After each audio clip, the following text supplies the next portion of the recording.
Hi viewers, IT Areekode fitter first year theory ക്ലാസ്സിലേക്ക് എല്ലാവർക്കും സ്വാഗതം.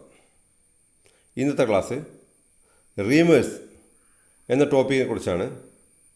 എൻ്റെ പേര് രാധാകൃഷ്ണൻ, അരീക്കോട് ITയിലെ സീനിയർ ഇൻസ്ട്രക്ടറാണ്. Introduction. A reamer is a multi point cutting tool used for enlarging by finishing previously drilled hole to accurate size. അപ്പോൾ എന്താണ് Reimer? അപ്പോൾ നമുക്ക് ഇതിനു മുമ്പുള്ള ക്ലാസ്സുകൾ ഡ്രില്ലിനെ കുറിച്ച് നമ്മൾ ഡിസ്കസ് ചെയ്തു. ഒരു ഡ്രില്ലിൽ നിന്നാണ് നമുക്ക് എന്താ അറിയാൻ പറ്റും, ഒരു ഹോള് ഡ്രില്ല് ചെയ്യുക, ഒരു ഹോൾ ഉണ്ടാക്കിയെടുക്കുക, ഒരു റൗണ്ട് ഹോൾ ഉണ്ടാക്കിയെടുക്കാൻ വേണ്ടിയുള്ള ടൂളാണ് ഡ്രില്ല്. എന്നാൽ ഒരു ഡ്രില്ല് ചെയ്ത ഹോൾ, ഡ്രില്ലിൻ്റെ ഉൾഭാഗം, ആ ഹോളിൻ്റെ ഉൾഭാഗം എല്ലായ്പ്പോഴും ഫിനിഷ് ആയിക്കൊള്ളണമെന്നില്ല.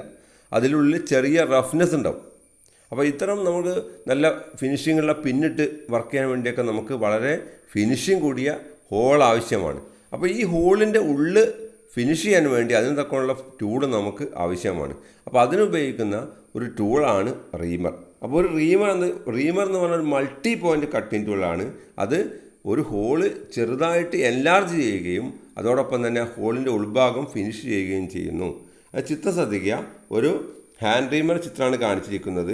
അതിന് മുകളിൽ കാണുന്ന ഒരു ടൂളാണ് ടാപ്പ് റെഞ്ച്. ടാപ്പിന് ഉപയോഗിക്കുന്നതാണ് പ്രധാനമായിട്ട് ടാപ്പ് റെഞ്ച്. അത് കൈകൊണ്ട് ഉപയോഗിച്ച് ചെയ്യുന്ന ഒരു ഇതാണ്. ആ വർക്ക് ബെഞ്ചിന് മുകളിൽ വർക്ക് ഉറപ്പിച്ചിരിക്കുന്നു. അതിന് മുകളിൽ ഹോള് നമ്മളിത് കറക്കിയിട്ട് റീമിങ് ചെയ്യുന്നു. Reaming produces high quality surface finish. റീമിങ്ങിൻ്റെ പ്രധാന അഡ്വാൻറ്റേജ് ആണ് പറയുന്നത്. ഒന്ന്, നല്ല ക്വാളിറ്റി സർഫസ് ഫിനിഷിലുള്ള ഹോള് പ്രദാനം ചെയ്യുന്നു. Dimensional accuracy to close limits. നമുക്കറിയാം 10 mm ഡ്രില്ല് ചെയ്താൽ നമുക്ക് അളവ് ചിലപ്പോൾ 10.12 ഒക്കെ ആവാൻ സാധ്യതയുണ്ട്. എന്നാൽ ആ റീമർ ചെയ്താൽ അതിന് കറക്റ്റ് അളവ് തന്നെ ആയിരിക്കും.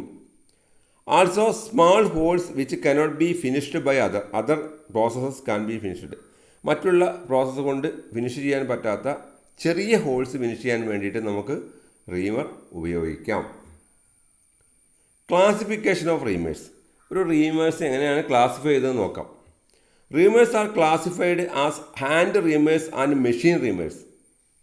പ്രധാനമായി 2 തരത്തിലുള്ള റീമേഴ്സാണ് ഉള്ളത്: hand reamers and machine reamers. Reaming by using hand reamers is done manually for which great skill is needed. ഇപ്പോൾ ഇതിൽ ഫസ്റ്റത്തത് ഉപയോഗിക്കുന്നത് ഹാൻഡ് റീമർ നമുക്ക് മാനുവലായിട്ട് ചെയ്യുന്നതാണ്. അതിന് കുറച്ച് നല്ല സ്കില്ല് ആവശ്യമാണ്, അല്ലെങ്കിൽ ആ ഹോള് നമുക്ക് കറക്റ്റായിട്ട് കിട്ടില്ല. Machine reamers are fitted on spindles of machine tools and rotated for reaming. എന്നാൽ മെഷീൻ റീമർ നേരെ നമുക്ക് സ്പിൻഡിൽ, ഉദാഹരണമായിട്ട് ഡ്രില്ല് മെഷീൻ്റെ സ്പിൻഡിലൊക്കെ നമ്മൾ ഫിറ്റ് ചെയ്യുന്നു, എന്നിട്ട് അത് ഹോളിൻ്റെ ഉള്ളിൽ റൊട്ടേറ്റ് ചെയ്തിട്ട് റീമിങ് ചെയ്യുന്നു. Machine reamers are provided with Morse taper shanks for holding on machine spindles. Machine റീമേഴ്സിന് അതിന് മുകളിലൊരു മോൾ സ്റ്റാപ്പർ ഷാങ്ക് കാണുന്നുണ്ട്, കാണാം. അത് നേരെ ഡ്രില്ലിംഗ് മെഷീൻ്റെ സ്പിൻഡിൽ ഫിറ്റ് ചെയ്തിട്ടാണ് ഇത് വർക്ക് ചെയ്യുന്നത്. ആ ചിത്രം ശ്രദ്ധിക്കുക. ഇടതുവശത്തെ ചിത്രം മെഷീൻ റീമർ കാണിച്ചിട്ടുണ്ട്. അതിന് മുകളിൽ കാണിച്ചിട്ടുള്ള ഒരു മോൾ സ്റ്റാപ്പർ സ്ലീവ് നമ്മൾ നേരെ ഡ്രില്ലിംഗ് മെഷീൻ ഫിറ്റ് ചെയ്യാണ് ചെയ്യുന്നത്. എന്നാൽ വലതുഭാഗത്ത് കാണിച്ചിരിക്കുന്നത് ഹാൻഡ് റീമറാണ്. ഹാൻഡ് റീമറിൻ്റെ മുകൾ ഭാഗം ടാപ്പ് റെഞ്ചിലാണ് ഫിറ്റ് ചെയ്യുന്നത്. അടുത്തതായിട്ട് parts of A hand Reimer. ഒരു ഹാൻഡ് റീമറിൻ്റെ ഭാഗങ്ങളാണ് പറയുന്നത്. The parts of hand Reimer R listed ഉണ്ട്. ഒരു ഇതിൻ്റെ പാർട്സ് ഇതിൽ പറയുന്നു. അതിൽ ഫസ്റ്റ് പറയുന്നത് ആക്സിസ്.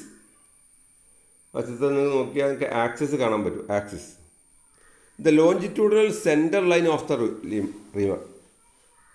ഒരു റീമറിൻ്റെ സെൻറ്ററിൽ കടന്നു പോരുന്ന ഒരു ലൈൻ, ഇതാണ് ആക്സിസ് എന്ന് പറഞ്ഞത്. അടുത്തത് ബോഡി എന്ന് പറഞ്ഞാൽ അതിൻ്റെ റീമറിൻ്റെ പ്രധാന ഭാഗമാണ് body. The portion of the reamer extending from the entering end of the reamer to the commencement of the shank. ഇതിൻ്റെ ബോഡി എന്ന് പറഞ്ഞാൽ അതിൻ്റെ റീമറിൻ്റെ ആ കട്ടിങ് മേഖല വരുന്ന ഭാഗങ്ങളൊക്കെ നമ്മൾ ബോഡി എന്ന പാർട്ടാണ് പറയൽ. ചിത്രം ശ്രദ്ധിക്കുക. അടുത്ത recess. The portion of the body which is reduced in diameter below the cutting edges pilot guide diameters. അപ്പോൾ അതിൻ്റെ റീസസ് എന്ന പാർട്ട് ചിത്രത്തിൽ നോക്കിയാൽ കാണാൻ പറ്റും. ബോഡിക്കും ഷാങ്കിനും ഇടയ്ക്കുള്ള ഒരു ഡയമീറ്റർ കുറഞ്ഞ ഭാഗമാണ് റീസസ് എന്ന് പറഞ്ഞത്. അടുത്തതായിട്ട് ഷാങ്ക്. ഇത് ഒരു റീമർ റൊട്ടേറ്റ് ചെയ്യുന്ന ഭാഗമാണ് shank. The portion of the Reimer which is held and driven, ഏത് ഭാഗമാണോ റീമർ നമ്മൾ തിരിക്കുന്നത് ആ ഭാഗമാണ് ഷാങ്ക് എന്ന് പറയുന്നത്. It can be parallel or taper. ഇത് ഒന്നുകിൽ പാരലായിരിക്കാം അല്ലെങ്കിൽ ടാപ്പർ ആയിരിക്കും. അടുത്തത് circular land. The cylindrically ground surface adjacent to the cutting edge on the leading edge of the land. അപ്പോൾ സർക്കുലർ ലാൻഡ് എന്ന് പറഞ്ഞാൽ ഒരു കട്ടിങ്ങിൻ്റെ അടുത്ത് കുറച്ച് ഉള്ളിലോട്ട് മാറി നിൽക്കുന്ന ഒരു പോർഷൻ, അതിനാണ് നമ്മൾ സർക്കുലർ ലാൻഡ് എന്ന് പറഞ്ഞത്. ചിത്രം ശ്രദ്ധിക്കുക, നോക്കിയാൽ അറിയാൻ പറ്റും. Circular land, cylindrically ground surface adjacent to the cutting edge on the leading edge of the land, that is circular land. അടുത്ത ബെവൽ ലീഡ്.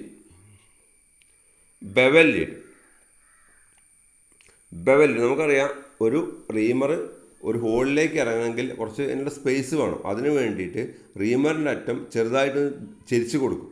ഈ ചരിക്കുന്ന ഇതിനാണ് നമ്മൾ ബെവൽ ലീഡ് എന്ന് പറയാം.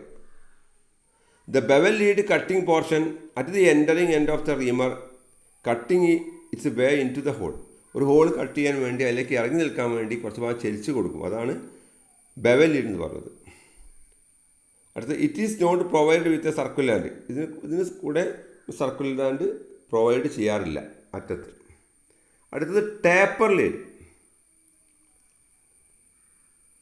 ചിത്രം ശ്രദ്ധിക്കുക, taper lead.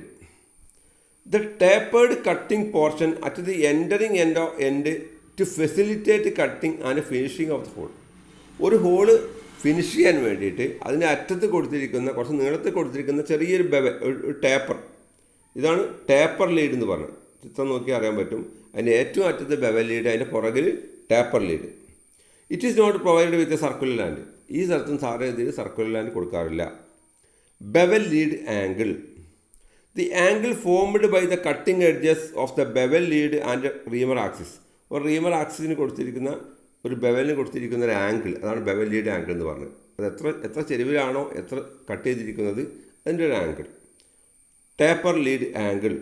The angle formed by the cutting edges of the taper and reamer axis. Reamer ആക്സിസിന് എത്ര ഡിഗ്രി ചരിച്ചിട്ടാണ് ഇത് ടേപ്പർ കട്ട് ചെയ്തിരിക്കുന്നത്, അതാണ് ടേപ്പർ ലീഡ് ആംഗിൾ. അടുത്തത് ഫ്ലൂട്ട്സ്. ചിത്രം നോക്കിയാൽ ഫ്ലൂട്ട്സിനെ കാണാൻ പറ്റും. നമുക്ക് ഡ്രില്ല് പോലെ തന്നെ അതിൻ്റെ കട്ടിംഗ് പോർഷൻ്റെ പുറകിലേക്ക് കൊടുത്തിരിക്കുന്ന ഒരു സർക്കുലർ പോർഷനാണ് flutes. The grooves in the body of the reamer to provide cutting edges to permit the removal of chips and to allow the cutting fluid to reach the cutting edges. അപ്പോൾ cutting edges എന്തിനാണ് flutes കൊടുക്കുന്നത്? അത് ശരിയായ chip remove ചെയ്യാൻ വേണ്ടിയിട്ടും അതിന് പൊടിയൊക്കെ പുറത്ത് പോകാൻ വേണ്ടിയും അതിലേക്ക് കട്ടിംഗ് ഫ്ലൂയിഡ് കൊടുത്തു കഴിഞ്ഞാൽ ആ പോയിന്റിലേക്ക് എത്താൻ വേണ്ടിയിട്ടുമാണ് ഫ്ലൂട്ട്സ് പ്രൊവൈഡ് ചെയ്തിരിക്കുന്നത്. The edge formed by the intersection of the surface left by the provision of a secondary clearance and the flute. അപ്പോൾ അതിൽ നമുക്ക് രണ്ട് തരം ക്ലിയറൻസ് ഉണ്ട്, പ്രൈമറിയും സെക്കൻഡറിയും. ഇടയ്ക്ക് കൊടുക്കുന്നതിനാണ് നമ്മൾ ഫ്ലൂട്ട്സ് കൊടുക്കുന്നത്. ചിത്രം നോക്കിയാൽ മനസ്സിലാവും. അടുത്തത് കട്ടിംഗ് എഡ്ജ്. എവിടെയാണ് മെറ്റൽ കട്ട് ചെയ്യുന്നത് ആ എഡ്ജിനാണ് നമ്മൾ കട്ടിംഗ് എഡ്ജ് പറയുന്നത്. The edge formed by the intersection of the face and the circular land or the surface left by the provision of primary clearance. നമുക്ക് രണ്ട് ക്ലിയറൻസ് ആയി നോക്കിയാൽ അറിയാൻ പറ്റും.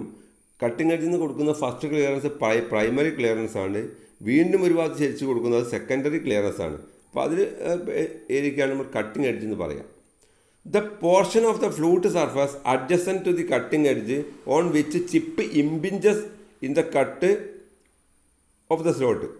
അപ്പോൾ ആ കറക്റ്റ് കട്ടിംഗ് എഡ്ജിൻ്റെ എവിടെയാണോ വർക്ക് ടച്ച് ചെയ്യുന്ന ഭാഗം, ഈ ഒരു ഭാഗത്തിലാണ് നമ്മൾ സാധാരണഗതിയിൽ നമ്മൾ കട്ടിംഗ് എഡ്ജ് എന്ന് പറയുന്നത്. അടുത്ത rake angles. The angle in a diametrical plane formed by the face or radial line cutting edge. ആ കട്ടിംഗ് എഡ്ജിൻ്റെ തൊട്ട് പുറകെ കാണുന്ന ആ ഒരു ആംഗിളിലാണ് നമ്മൾ റേക്ക് ആംഗിൾ എന്ന് പറയുന്നത്. അടുത്ത ക്ലിയറൻസ് ആംഗിൾ. നമ്മൾ ഡ്രില്ലിൽ നമ്മൾ ക്ലിയറൻസ് ആംഗിൾ പറഞ്ഞു. കട്ട് എഡ്ജിൻ്റെ പുറകിലായിട്ട് കൊടുക്കുന്ന, കട്ടിംഗ് എഡ്ജ് മാത്രമായിട്ട് വർക്കിൽ ടച്ച് ചെയ്യാൻ കൊടുക്കുന്ന ഒരു ആംഗിളാണ് ക്ലിയറൻസ് ആംഗിൾ. അതുപോലെ തന്നെയാണ് റീമറിലും. The angles formed by the primary or secondary clearances and the tangent to the periphery of the reamer at the cutting edge. അപ്പോൾ കട്ടിംഗ് എഡ്ജിൽ കൊടുക്കുന്ന ഒരു പ്രൈമറി സെക്കൻഡറി എഡ്ജിൻ്റെയും ഒരു ടാൻജൻ്റായിട്ട് കൊടുത്തിരിക്കുന്ന ഒരു പാർട്ടിനാണ് നമ്മൾ ക്ലിയറൻസ് ആംഗിൾ എന്ന് പറയുന്നത്. They are called primary clearance angle and secondary clearance angle respectively. ആ ചിത്രം ശ്രദ്ധിച്ചാൽ പറ്റും, രണ്ട് തരം ചെരിവുണ്ട്, ഒന്ന് പ്രൈമറി ക്ലിയറൻസും ഒന്ന് സെക്കൻഡറി ക്ലിയറൻസും. ഫസ്റ്റ് കൊടുക്കുന്ന ചെരുവിന് പ്രൈമറി ക്ലിയറൻസ് എന്ന് പറയുന്നു, രണ്ടാമത് കൊടുക്കുന്നതിന് സെക്കൻഡറി ക്ലിയറൻസ് എന്ന് പറയുന്നു. അടുത്തത് ഹെലിക്സ് ആംഗിൾ. ഹെലിക്സ് ആംഗിൾ നമ്മൾ പറയാം കമ്പനി മേഡ് ചെയ്ത് വരുന്ന ആംഗിളാണ് helix angle. The angle between the cutting edge and the reamer axis. അതിന് റീമർ ആക്സിസും കട്ടിംഗ് എഡ്ജും തമ്മിലൊരു ആംഗിൾ. നമുക്കറിയാം റീമർ കുറച്ച് ചെരിച്ചിട്ടാണ് സാധാരണഗതിയിൽ നമ്മളതിൽ കട്ടിംഗ് എഡ്ജ് ഉണ്ടാവില്ല, അപ്പോൾ അതും ആക്സിസും തമ്മിലൊരു ആംഗിളാണ് ഹെലിക്സ് ആംഗിൾ. അടുത്ത ഹാൻഡ് റീമേഴ്സിനെ പറ്റിയാണ് പറയുന്നത്. General features hand reamers. Hand reamers are used for ream holes manually using tap wrenches. Tap wrench ഉപയോഗിച്ചിട്ട് നമ്മൾ റീം ചെയ്യാൻ ഉപയോഗിക്കുന്ന ഇതാണ് ഹാൻഡ് റീമർ എന്ന് പറഞ്ഞത്. These reamers are long taper lead. ഇതിന് കുറച്ച് നീളം കൂടിയ ടാപ്പർ ലീഡായിരിക്കും ഉള്ളത്. അതിന് കാരണം ഇത് കൈ ഉപയോഗിച്ചിട്ടാണ് ചെയ്യുന്നത്, അതുകൊണ്ട് ശരിക്ക് ഹോളിലേക്ക് ഇറങ്ങി മാത്രമേ നമുക്ക് ചെയ്യാൻ പറ്റുള്ളൂ. This allow start the reamer straight and the alignment with the hole being reamed. അവിടെ റീം ചെയ്യുമ്പോൾ നമുക്ക് ശരിയായിട്ട് അലൈൻമെൻറ്റ് കിട്ടും. Most hand reamers are for right hand cutting. സാധാരണ ഇതിൽ ഉപയോഗിക്കുന്ന റൈറ്റ് ഹാൻഡ് കട്ടിങ് ടൂളാണ് കൂടുതൽ ഉപയോഗിക്കുന്നത്. ഹെലിക്കൽ ഫൂട്ടർ hand reamers are left hand helix. എന്നാൽ ഹെലിക്കൽ ഫൂട്ടിന് സാധാരണഗതിയിൽ ലെഫ്റ്റ് ഹാൻഡ് എലിക്സ് ആണ് കൊടുക്കാറ് സാധാരണഗതിയിൽ. The left hand helix will produce smooth cutting action and finish. Left hand എലിക്സിന് നമുക്ക് നല്ല സ്മൂത്തായിട്ട് ഉള്ള കട്ടിങ് ആക്ഷൻ പ്രദാനം ചെയ്യുന്നു. Most reamers machine or hand having uneven spacing of teeth. അപ്പോൾ ഏത് റീമറിനും മെഷീനായാലും ഹാൻഡ് ആയാലും ഒക്കെ അതിന് അടുത്തടുത്തുള്ള സ്പേസിങ് ടീത്ത് ഉണ്ടായിരിക്കും. This feature of reamers help reduce chattering while reaming. അപ്പോൾ റീമർ ചെയ്യുമ്പോഴുള്ള ചാറ്ററിങ് ഒഴിവാക്കാൻ ഇത് സഹായിക്കുന്നു. ഇതിൻ്റെ ആംഗിൾസ് ആണ് കൊടുത്തിരിക്കുന്നത്, ഓരോ കട്ടിങ് എഡ്ജിനുള്ള ആംഗിൾസ് ചിത്രത്തിൽ കൃത്യമായി കാണുന്നുണ്ട്. Hand reamers with different features are available for meeting different reaming condition. ഓരോ റീമിങ് കണ്ടീഷന് വേണ്ടി വ്യത്യസ്ത തരത്തിലുള്ള ഫീച്ചേഴ്സ് ഇതിന് ഉൾക്കൊള്ളിച്ചിട്ടുണ്ട്. The commonly used types and listed under എന്തൊക്കെയാണെന്ന് നോക്കാം. എന്താണ് പാരലൽ ഹാൻഡ് റീമേഴ്സ് വിത്ത്? പ്രധാനമായിട്ടുള്ള ടൈപ്പാണ് ഉദ്ദേശിച്ചത്. ഒന്നാമത്തത് parallel hand reamer with parallel shank. Parallel ഷാങ്കുള്ള പാരലൽ ഹാൻഡ് റീമർ, അതിൻ്റെ ശ്രദ്ധിക്കുക, അതിൻ്റെ ഫ്ലൂയിഡ്സ് കട്ടിങ് എഡ്ജസ് പാരലാണ്. A reamer which has virtually parallel cutting edges with taper ബെവലിലുള്ള പാരലൽ കട്ടിങ് എഡ്ജസ് ഉപയോഗിക്കുന്നുണ്ട്. The body of the reamer with integral with shank. അതിൻ്റെ ആ ബോഡിയും അതിൻ്റെ ഷാങ്ക് ആയിട്ടുള്ള കറക്റ്റ് ലൈനിലാണ് വരുന്നത്. The shank has the nominal diameter of the cutting edges. ആ ഷാങ്ക് തന്നെയാണ് അതിന് നോമിനൽ ഡയമീറ്റർ ആയിട്ട് വരുന്നത്. One end of the shank is square shaped for turning it tap wrench. ഒരു ഭാഗം ടാപ്പ് റഞ്ചിന് വെച്ച് തിരിക്കാൻ വേണ്ടിയുള്ള സ്ക്വയർ എൻഡ് ഉണ്ടായിരിക്കും. Parallel reamers are available with straight and helical flute. ഇത് രണ്ട് തരത്തിലുള്ള ഫ്രൂട്ട്സ് ഇതിൽ വരുന്നുണ്ട്, സ്ട്രെയിറ്റും ഹെലിക്കലും. This will commonly used hand reamer for reaming holes with parallel sides. Parallel സൈഡ്സുള്ള ഹോള് ചെയ്യാൻ വേണ്ടിയിട്ട് ഉപയോഗിക്കുന്നു. ഇനി ഹാൻഡ് റീമർ വിത്ത് പൈലറ്റ് ഉണ്ടായിരിക്കും അതിനറ്റത്ത്. For this type of reamer the portion of the body is cylindrically ground to form a pilot at the entering end. ആ entering എൻഡിൽ ഒരു പൈലറ്റ് ഫിറ്റ് ചെയ്തിട്ടുണ്ട്, അത് ഫ്രീ ആയിട്ട് നമുക്ക് റീം ചെയ്യാൻ സഹായിക്കുന്നു. The pilot keeps the reamer concentric with hole being reamed. Ream ചെയ്ത ഹോളിൽ കറക്റ്റായിട്ട് കോൺസെൻട്രിക് ആയിട്ട് ഇറങ്ങാൻ വേണ്ടിയിട്ട് നമ്മൾ പൈലറ്റുള്ളത് ഉപയോഗിക്കുന്നു. അടുത്തത് socket reamer with parallel shank. This reamer has tapered cutting edges to suit metric Morse taper. ഇത് മെട്രിക് മോസ് ടാപ്പറിന് സ്യൂട്ട് ആവുന്ന തരത്തിലുള്ള ഒരു ടാപ്പേഡ് കട്ടിംഗ് എഡ്ജസ് ഇതിനുണ്ടായിരിക്കും. The shank is integral with the body and square shaped for riveting. ഈ shank അതിന് correct ബോഡിയായിട്ട് correct നിൽക്കും, അതേപോലെ അതിന് ഡ്രൈവിങ്ങിന് വേണ്ടിയുള്ള ഒരു പോർഷൻ ഉണ്ടായിരിക്കും. The flutes are either straight or helical. ഇതിൻ്റെ ഫ്ലൂട്ട് ഒന്നുകിൽ സ്ട്രെയിറ്റ് ആയിരിക്കും അല്ലെങ്കിൽ ഹെലിക്കലായിരിക്കും. The socket reamer used for reaming integral most taper holes. ഇത് മോസ്റ്റ് ടാപ്പർ ഹോൾസിന് വേണ്ടിയിട്ട് ഉപയോഗിക്കുന്നു. Taper pin hand reamer, pin ഷേപ്പിലുള്ളതാണ് ഉപയോഗിക്കുന്നത്. This reamer has tapered cutting edges for reaming taper holes to suit taper pins. ഈ reamer നമ്മൾ ഉപയോഗിക്കുന്ന tapered cutting എഡ്ജസിന് വേണ്ടിയിട്ടാണ്. ആ ഹോൾസ് കറക്റ്റായിട്ട് ടാപ്പർ ആയിരിക്കും ചെറുതായിട്ട്. A taper pin reamer is made of taper 1:10. 1:50 ടാപ്പറാണ് ഉപയോഗിക്കുന്നത്. 1:50 50 നീളത്തിൽ 1 mm വ്യത്യാസം, അതാണ് ഉപയോഗിക്കുന്നത്. These reamers are available with straight or helical flute. ഇതിനും സ്ട്രെയിറ്റും ഹെലിക്കൽ ഫുട്ടും അവൈലബിൾ ആണ്. അടുത്തത് യൂസ് ആൻഡ് ഹെലിക്കൽ ഫൂട്ടർ straight and helical fluted reamers. ചിത്രം ശ്രദ്ധിക്കുക, അതിന് മുകളിൽ കാണിച്ചിരിക്കുന്നത് ഹെലിക്കൽ ഫ്ലൂട്ടറാണ്, താഴെ കാണിച്ചിരിക്കുന്നത് സ്ട്രൈറ്റ് ഫ്ലൂട്ടറാണ്. Straight fluted reamers are useful for general reaming work. സാധാരണ വർക്കിനൊക്കെ നമ്മൾ ഉപയോഗിക്കുന്നത് സ്ട്രൈറ്റ് ഫ്ലൂട്ടറാണ്. Helical fluted reamers are particularly suitable for reaming holes with keyways grooves or special lines cut to them. അപ്പോൾ അതിൽ പ്രത്യേക തരത്തിലുള്ള കീവേ ഗ്രൂവ്സോ കട്ട് ചെയ്യണമെങ്കിൽ നമുക്ക് ഹെലിക്കൽ ഗ്രൂവ്സ് ഉപയോഗിക്കാവുന്നതാണ്. The helical flutes will bridge gap, reduce binding and ചാർട്ടിങ്. അപ്പോൾ ഈ ഹെലിക്കൽ ഫ്ലൂട്ട്സ് ഉപയോഗിച്ചാൽ നമ്മൾ വളയുകയോ അല്ലെങ്കിൽ ചാർട്ടിങ് ഒക്കെ പൊതുവേ ഒഴിവായി കിട്ടും. Specification of reamers. ഒരു റീമർ നമ്മൾ കടയിൽ നിന്ന് വാങ്ങുമ്പോൾ എന്തൊക്കെ സ്പെസിഫിക്കേഷൻസ് ഉണ്ട് നോക്കാം. പ്രധാനമായിട്ട് വരുന്നത് ഒന്ന് type, flute, shank and size. പ്രധാനമായും 4 തരത്തിലുള്ള സ്പെസിഫിക്കേഷനാണ് വരുന്നത്. ടൈപ്പ്, ഏത് ടൈപ്പാണ്, ഏത് ഫ്ലൂട്ടാണ്, ഷാങ്ക് ആൻഡ് എങ്ങനെയാണ്, സൈസ് ഏതെങ്ങനെയാണ്. ഒരു ഉദാഹരണം പറയാം. Hand Reimer, straight flute, parallel shank of 520 mm. അപ്പോൾ 20 mm സൈസാണ് റീമർ ഉള്ളത്. അത് പാരലൽ ഷാങ്ക് ഡ്രില്ലാണ്, സ്ട്രൈറ്റ് ഫ്ലൂട്ടാണ്, ഹാൻഡ് റീമറാണ്. ഇതൊക്കെയാണ് ഒരു റീമറിൻ്റെ സ്പെസിഫിക്കേഷൻ. ഇനി ഒരു റീമിങ് നമ്മൾ എങ്ങനെയാണ് ചെയ്യുന്നതെന്നാണ് പറയുന്നത് നോക്കുന്നത്. Reaming is on operation by finishing a sizing hole. ഒരു ഹോൾ കറക്റ്റ് സൈസാക്കിയിട്ട് ഒന്ന് ഫിനിഷ് ചെയ്യുക, ആ ഓപ്പറേഷനാണ് റീമിങ് എന്ന് പറഞ്ഞത്. Which has been previously drilled bored holes. ഇത് ചെയ്യുന്നത് മുമ്പ് ഡ്രില്ല് ചെയ്ത ഹോളിൻ്റെ മുകളിലാണ് ചെയ്യുന്നത്. The tool use is called a reamer which has multiple cutting edges. അപ്പോൾ ഈ ഇങ്ങനെ ചെയ്യുന്ന ടൂളിൻ്റെ പേര് റീമർ എന്നാണ്. ഇതിന് കുറേ അധികം കട്ടിങ് എഡ്ജസ് ഉണ്ടായിരിക്കും. Manually it is held a tap wrench and reamed. മാനുവലായിട്ട് നമുക്ക് ഇത് ടാപ്പ് റഞ്ചിലാണ് ഫിറ്റ് ചെയ്യുന്നത്, എന്നിട്ട് റീം ചെയ്തിരിക്കുന്നു. Machine reamer are use for drilling machine using sleeves and socket.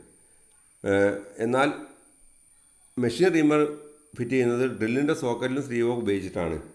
Normally the speed for reaming will be 1/3 of speed of drilling. സാധാരണ ഡ്രില്ലിങ്ങിൻ്റെ 1/3 speed മാത്രമേ റീമിങ്ങിന് ഉപയോഗിക്കാറുള്ളൂ. Method of hand reaming. ഒരു ഹാൻഡ് റീമിംഗ് ചെയ്യാനുള്ള മെത്തേഡ്സാണ് പറയുന്നത്. Drill holes for reaming as per size determined. ആദ്യം ഏത് സൈസാണോ ഡ്രില്ല് ചെയ്യുന്നത് ആ ഡ്രില്ല് കറക്റ്റ് സൈസ് ചെയ്യുക. അപ്പോൾ എന്തായാലും ഒരു റീമിഡ് സൈസിൻ്റെ കുറച്ച് ചെറിയ ഹോളായിരിക്കും സാധാരണ ഇത് ചെയ്യുന്നത്. Chamfer the hole ends slightly. ആ ഹോളിൻ്റെ എൻഡ് ഭാഗം ഒന്ന് ചാംഫർ ചെയ്യുക. Fix the work in bench vice. Bench വൈസിന് മുകളിൽ വർക്ക് ഫിറ്റ് ചെയ്യുക. Fix the tap wrench on the square end. Place the reamer vertically in the hole. ആ tap റഞ്ചിൻ്റെ മുകളിൽ റീമർ ശരിക്കും ഫിറ്റ് ചെയ്യുക, എന്നിട്ട് ഹോളിൽ കറക്റ്റായിട്ട് വെർട്ടിക്കലായിട്ട് വെക്കുക. Check the alignment with try square ഉപയോഗിച്ചിട്ട് അലൈൻമെൻറ്റ് ചെക്ക് ചെയ്യുക. Turn the tap wrench in the clockwise direction applying a slight downward pressure at same time. എന്നിട്ട് ഈ റീമർ നമ്മൾ ക്ലോക്ക് വൈസ് തിരിക്കുക, എന്നിട്ട് ചെറിയൊരു പ്രഷറും കൊടുക്കുക. Do not turn the reverse direction, it will scratch the reamed hole. ശ്രദ്ധിക്കുന്ന കാര്യം, ഇത് നമ്മൾ ക്ലോക്ക് വൈസ് ഡയറക്ഷനിൽ തിരിക്കുമ്പോൾ അത് ക്ലോക്ക് വൈസ് ഡയറക്ഷനിൽ ഊരിയെടുക്കണം. ഒരിക്കലും റിട്ടേൺ തിരിക്കരുത്. ഒരു ഡയറക്ഷനിൽ മാത്രമേ റൊട്ടേറ്റ് ചെയ്യാൻ പറ്റുള്ളൂ. അത് എൻ്റർ ചെയ്യുമ്പോൾ റിമൂവ് ചെയ്യുമ്പോൾ അങ്ങനെ പറ്റുള്ളൂ. Remove the reamer with the upward pull until the reamer is clear from the hole. ഹോളിലത് ക്ലിയർ ആയിട്ട് മൂവ് ചെയ്തതിന് ശേഷം നമ്മളത് മുകളിലായിട്ട് തിരിച്ച് തന്നെ ഊരിയെടുക്കുക. Remove the burrs from the bottom of the reamed hole. Reamed ഹോളിൻ്റെ അറ്റത്തിലുള്ള ബർസ് റിമൂവ് ചെയ്യുക. ക്ലീൻ ദ ഹോൾ ക്ലീൻ ചെയ്യുക. Check the accuracy with the cylindrical pin supplied. Cylindrical പിന്നിൻ്റെ കൂടെ സപ്ലൈ ചെയ്തിരിക്കും, അത് ഉപയോഗിച്ചിട്ട് ഹോളിൻ്റെ അക്യുറസി ചെക്ക് ചെയ്യുക. അടുത്തതായിട്ട് ഡ്രിൽ സൈസ് ഫോർ റീമിംഗ്. ഒരു റീമിംഗ് ഹോളിൻ്റെ ഡ്രിൽ സൈസ് കണ്ടുപിടിക്കുക എങ്ങനെയാണെന്ന് നോക്കാം. For reaming with the hand or machine reamer the hole drilled should be smaller than the reamer size. ഇപ്പോൾ സാധാരണഗതിയിൽ ഒരു ഹോള് റീം ചെയ്യുമ്പം അതിൻ്റെ റീമറിൻ്റെ സൈസിനേക്കാൾ ഒരു ചെറിയ ഹോളാണ് സാധാരണഗതിയിൽ നമ്മൾ ഉണ്ടാക്കുന്നത്. The drilled hole should be of sufficient metal for finishing with the reamer. ഒരു റീമർ ഉപയോഗിച്ച് ഫിനിഷ് ചെയ്യാനുള്ള മെറ്റൽ അതിന് ഉണ്ടായിരിക്കണം. Excessive metal will impose the strain on the cutting edge at the reamer damage it. കൂടുതൽ metal remove ചെയ്യാനാണെങ്കിൽ അത് reamer പൊട്ടിപ്പോകാനും കാരണമാകും. Calculating the drill size for reamer. ഒരു റീമറിൻ്റെ ചെയ്യാൻ വേണ്ടിയുള്ള ഡ്രിൽ സൈസ് കാൽക്കുലേറ്റ് ചെയ്യാനാണ് പറയുന്നത്. A method for generally practised in workshop is by applying the following formula. ഇപ്പോൾ സാധാരണഗതിയിൽ ഒരു വർക്ക്ഷോപ്പിൽ നമ്മൾ അപ്ലൈ ചെയ്യുന്ന ഒരു ഫോർമുലയാണ് പറയുന്നത്. Drill size is equal to reamed size minus under size plus over size. Drill size കണ്ടുപിടിക്കാൻ വേണ്ടിയിട്ട് റീംഡ് സൈസിൽ നിന്ന് അണ്ടർ സൈസ് പ്ലസ് ഓവർ സൈസാണ് കുറയ്ക്കുന്നത്. അപ്പോൾ അതിൽ നമ്മൾ ഫിനിഷ്ഡ് സൈസ് എന്ന് പറഞ്ഞാൽ is the diameter of the reamer. റീമറിൻ്റെ സൈസായിട്ടാണ് നമ്മൾ ഫിനിഷ്ഡ് സൈസ് പറയുന്നത്. Under size is the recommend reduction of the size of the different ranges of drill diameter. ഒരു ഡ്രിൽ ഡയമീറ്ററിൽ എത്ര അളവാണ് കുറയ്ക്കുന്നത്, അതിന് ഓരോ ഡയമീറ്ററിനും ഡ്രില്ലിനും മാറ്റം ഉണ്ടായിരിക്കും. അതാണ് അണ്ടർ സൈസ്. നോക്കുക, അണ്ടർ സൈസിന് ടേബിൾ കൊടുത്തിട്ടുണ്ട്. 5 mm താഴെയാണെങ്കിൽ അണ്ടർ സൈസ് 0.1 to 0.2 കൊടുക്കുന്നു. 5 to 20 ആണെങ്കിൽ 0.2 to 0.3 കൊടുക്കുന്നു. 0.2 മുതൽ 0.3 വരെ വരും. അങ്ങനെ ഓരോന്നിനും ഓരോ സൈസാണ്. ഇനി ഓവർ സൈസ് നോക്കാം. It is generally considered that twist drill will make a hole larger than diameter. അപ്പോൾ ഇത് സാധാരണ നമ്മൾ പറയൽ ഒരു ഹോള് ഡ്രില്ല് കൊണ്ട് ചെയ്ത് കഴിഞ്ഞാൽ എന്തായാലും ഡ്രില്ലിനേക്കാൾ കുറച്ച് വലിപ്പം കൂടും. അത് സ്റ്റാൻഡേർഡ് അളവാക്കി നമുക്ക് എടുക്കാം. അത് സാധാരണ രീതിയിൽ the over size calculation for purposes taken ആ 0.05 mm. ഇപ്പോൾ സാധാരണ രീതിയിൽ ഇങ്ങനെ അളവെടുക്കാറ് സാറിന് 0.05 mm എന്നുള്ള അളവ് കോമൺ ആയിട്ടാണ് നമ്മൾ എടുക്കുന്നത്. For light metals the under size will chosen 50% large. ചെറിയ വർക്കാണെങ്കിൽ നമുക്ക് 50% കൂടുതൽ ഇത് എടുക്കുന്നുണ്ട്. ഇനി ഇതൊരു എക്സാമ്പിളാണ് കാണിച്ചിരിക്കുന്നത്. A hole is to be reamed mild steel with 10 mm reamer. 10 mm reamer വെച്ച് നമ്മൾ ചെയ്യുകയാണെങ്കിൽ എങ്ങനെയാണ് കണ്ടുപിടിക്കാമെന്ന് ഇക്വേഷൻ വെച്ച് നോക്കുക. അതിൽ drill size is equal to reamed size minus under size plus over size. അപ്പോൾ അത് 10 mm ആണ് റീമർ സൈസ്. ഇതിന് ടേബിൾ നോക്കിയാൽ അതിൽ അണ്ടർ സൈസ് 0.2 എന്ന് കിട്ടും, ഓവർ സൈസ് 0.05 mm കിട്ടും. അപ്പോൾ ഡ്രിൽ സൈസ് കണ്ടുപിടിക്കാൻ വേണ്ടി 10 mm minus 0.2 plus 0.05 is equal to 0.25 എന്ന് കിട്ടും. അപ്പോൾ 10 മൈനസ് 0.25 ഇസ് ഈക്വൽ ടു 9.75. ഇതിനർത്ഥം 10 mm റീം ചെയ്യാൻ വേണ്ടിയിട്ട് നമ്മൾ 9.75 എന്നുള്ള ഒരു ഡ്രില്ലാണ് ഉപയോഗിക്കുന്നത്. ഇനി ഒരു എക്സാമ്പിളാണ് കാണിച്ചിരിക്കുന്നത്. അപ്പോൾ അത് നമുക്ക് ചെയ്യാൻ വേണ്ടിയിട്ടുള്ള ഇക്വേഷൻ അടുത്തേക്ക് കാണിച്ചിട്ടുണ്ട്, എങ്ങനെയാണ് ചെയ്യാന്നുള്ളത്. ഓരോ ടേബിൾ നോക്കിയിട്ട് നമുക്ക് കണ്ടുപിടിക്കാൻ പറ്റും. ഇനി കേര മൈനസ് എങ്ങനെയാണ് ഒരു റീമർ ഉപയോഗിക്കുമ്പോൾ ശ്രദ്ധിക്കേണ്ട കാര്യങ്ങൾ. Always inspect the condition of the reamer before commencing the reamer. Reaming ചെയ്യുന്നതിന് മുമ്പ് ശരിയായിട്ട് അതിൻ്റെ കണ്ടീഷൻ ഇൻസ്പെക്ട് ചെയ്യുക. For use a coolant while reaming ചെയ്യുമ്പോൾ കൂളൻ്റ് ഉപയോഗിക്കുക. Remove the metal chips from reamer frequently. ഇടയ്ക്കിടയ്ക്ക് അതിന് മെറ്റൽ ചിപ്സ് റിമൂവ് ചെയ്യുക. Advance the reamer slowly into the work. വളരെ സാവധാനം വർക്കിലേക്ക് ഇറങ്ങി നിൽക്കുക. ഇനി എന്തൊക്കെയാണ് ഇതിന് കംപ്ലൈൻറ്റ് വരാൻ സാധ്യതകൾ നോക്കാം. 1, if the worn out reamer is used it may result the reamed hole bearing under size. അപ്പോൾ കുറേ തേയ്മാനം വന്ന റീമർ ഉപയോഗിച്ച് കഴിഞ്ഞാൽ അതിൻ്റെ അളവ് കുറയാൻ സാധ്യതയുണ്ട്. Always inspect the condition of the reamer before using. ഉപയോഗിക്കുന്നതിന് മുമ്പ് ആ റീമറിൻ്റെ സൈസ് ശരിയായി ചെക്ക് ചെയ്യുക. അടുത്തത് surface finish rough. Surface finish ഇല്ലാതിരിക്കുക. The causes may be any one of the following combination of the rough. അപ്പോൾ ഇങ്ങനെയുള്ള റഫ് ഹോൾസ് ഉണ്ടെങ്കിൽ അതിന് പല കാരണങ്ങളുണ്ടാവും. ഏതൊക്കെയാണെന്ന് നോക്കാം. ഇൻകറക്റ്റ് അപ്ലിക്കേഷൻ, ശരിയായിട്ട് അപ്ലൈ ചെയ്തില്ലെങ്കിൽ സംഭവിക്കാം. സ്വാർഫ് അക്യുമുലേറ്റഡ് റീമർ ഫ്രൂട്ടിന് മുകളിൽ കുറേ സ്വാർഫ് ചെറിയ പൊടികളുണ്ടായിരിക്കുക. ഇനാഡിക്കേറ്റ് ഫ്ലോ ഓഫ് കൂളൻ്റ്, ശരി കൂളൻ്റ് കൊടുക്കാതിരിക്കുക. ഫീഡ് റേറ്റ് ടു ഫാസ്റ്റ്, കൂടുതൽ സ്പീഡിൽ ഫീഡ് കൊടുക്കുക. While reaming apply steady and slow feed rate, ശരിയായ ഫീഡ് റേറ്റ് കൊടുത്താൽ മാത്രമേ ശരിയായ കട്ടിങ് നടക്കുള്ളൂ. Ensure the continuous supply of coolant, അതേമാതിരി മുഴുവൻ സമയം കൂളൻ്റ് കൊണ്ടിരിക്കുക. Do not turn the reamer in the reverse direction, ഒരു കാരണവശാലും റിവേഴ്സ് ഡയറക്ഷനിൽ തിരിക്കരുത്. അങ്ങനെ ആകുമ്പോൾ റഫ്നെസ് ഹോൾസ് വരും. ഓക്കെ, ഇന്നത്തെ ക്ലാസ്സിൽ നമ്മൾ ഡിസ്കസ് ചെയ്തത് റീമേഴ്സിനെ കുറിച്ചാണ്. റീമേഴ്സിനെ കുറിച്ച് എല്ലാ കാര്യങ്ങളും മനസ്സിലാക്കിയെന്ന് വരുന്നു. ഈ ചാനൽ ഇനിയും സബ്സ്ക്രൈബ് ചെയ്യാത്തവർ സബ്സ്ക്രൈബ് ചെയ്യണമെന്ന് അറിയിക്കുകയാണ്. Thank you.